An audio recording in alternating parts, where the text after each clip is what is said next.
Dicalcic has changed our attitude to farming more towards the environment. Hopefully that's going to, be beneficial towards keeping this farm sustainable and healthy. This pasture has been here since 1948 when my father put it in. I bought this farm in '96 and it hadn't been fertilised for quite a number of years. So we poured super phosphate on and just try and get the clover going and the grass going. With that, we did get quite a lot of, ill health. We farmed deer, and so we were coppering and drenching. The lift in phosphate prices, we thought we'd try something different. Went to Bill and got the Dicalcic, and then we just started noticing it improving. The amount of clover that came up over the whole property was outstanding. Yeah, it's just phenomenal.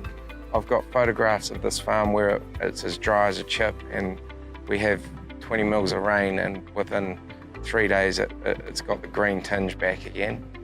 Yeah, but the drought response on this property and with the Dicalcic is fantastic.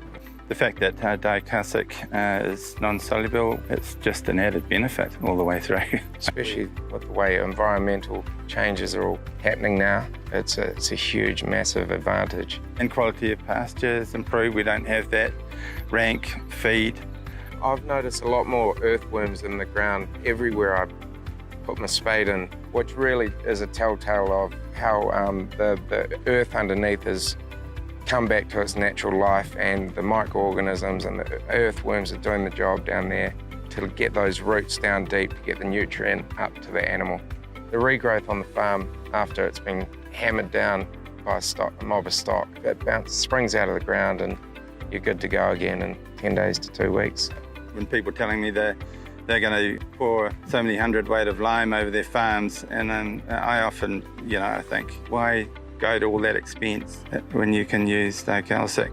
Farming has become a lot less stressful for us farming with Dicalcic, purely because of the animal husbandry. It takes a lot of pressure off trying to keep those animals ripping through the yards up to drench. We personally are doing our best to try and make our land sustainable and try and future-proof it. The farming future looking forward over the next 20 years is everyone is so aware of what is being put into the ground and what is being taken out of the ground and what happens with things that float down into the waterways, and that's a massive issue in certain parts of the country, and people are going to be having to jump on board with certain ways to make that and mitigate those issues. And hopefully if you get a chance to have a crack with this Dicalcic, it's a very good way to influence a lot of that change.